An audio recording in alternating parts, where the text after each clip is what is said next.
Let's say that we do have students that have never encountered some of the topic or something that we're doing. You know, somebody near them probably has, or somebody can, you know, be able to help with that background to, you know, get them on task.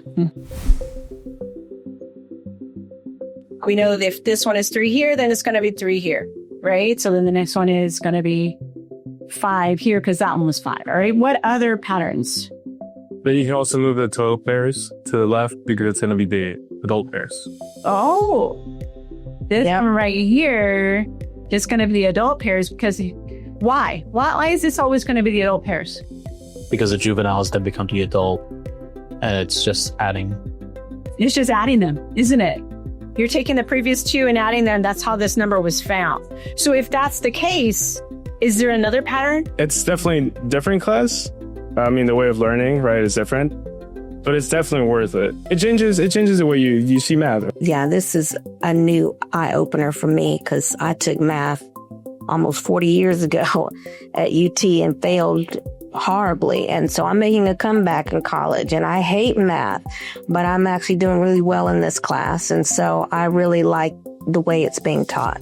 I would say that I did come in with stress on my mind because again, math wasn't my strongest suit coming out of high school, and then having a 4-year hiatus from that, from my time in the military to then come back to going into, I guess you could say, the deep end of it. It was pretty, stressful to think about.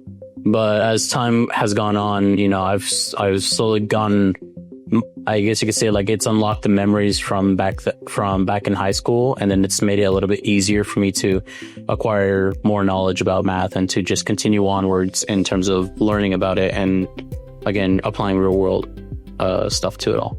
The in-class notebook pages that we go through for each lesson, it's different in this place because it's not something that to where they're just copying something down. They're actually working in class with one another on those notes. Did you go through the lesson? It would be the same as 12. Oh, I think. I could do it. Because it's the end of 2 years, which is 12 months. You're right. And then I jump in and we talk about them or ask questions. It kind of depends on the lesson, but for the most part, they're working and struggling in class with their peers. Last semester, actually, I failed my math class, so I'm having to take another math class, right?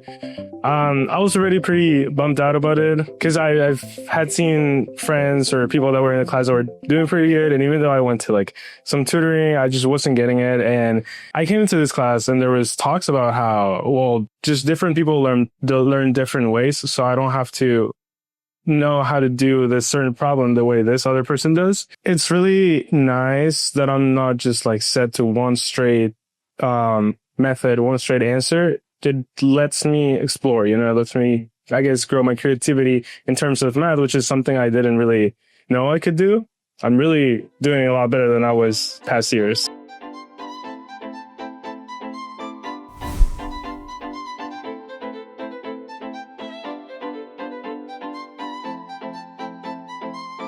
Before we get to question 3, you'll be building this thing called a probability distribution, which you covered in the preview. So let me lecture a little bit on that.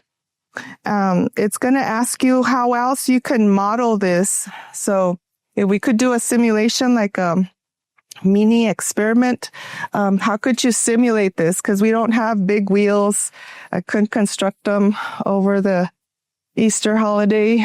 I couldn't build one for each one of us to spin this. So how could we simulate this?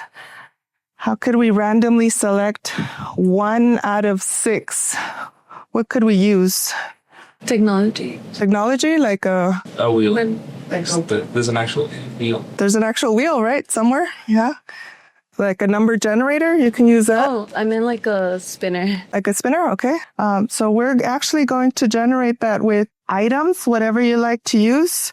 But each one of these has cards. So the cards are numbered 1 through 6. So you can make this simulation random. So the numbers 1 through 6. It has the eggs, right? I had a lot of Easter eggs left over. And then the dice, because it also has 6 sides. So you can use any one of those and share it with your neighbor, because what you're going to be doing now is using that model. If you want to use the technology, then use that model, but decide on one model individually.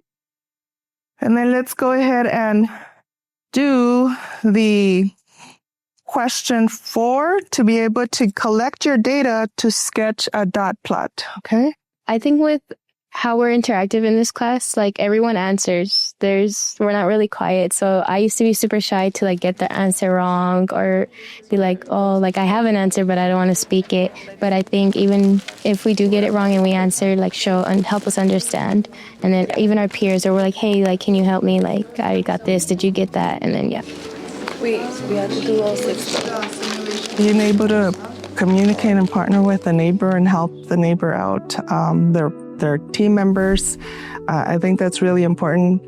The shyness also of not, being scared to answer that, oh, I'm going to be wrong. And, this is how I've been stressed out before, that I have to answer the right answer. I think here is just give me an open-ended question at first, and we start out with that question number 1 before the objectives, and just tell me what you feel. And now they're tending to be more vocal about that. I'm like, there's no right or wrong. It's just give me your opinion, and then we get to test that. I would say don't be afraid to answer your question, because then if you get it wrong, they're able to explain to you how it was wrong. So then now you're learning from it.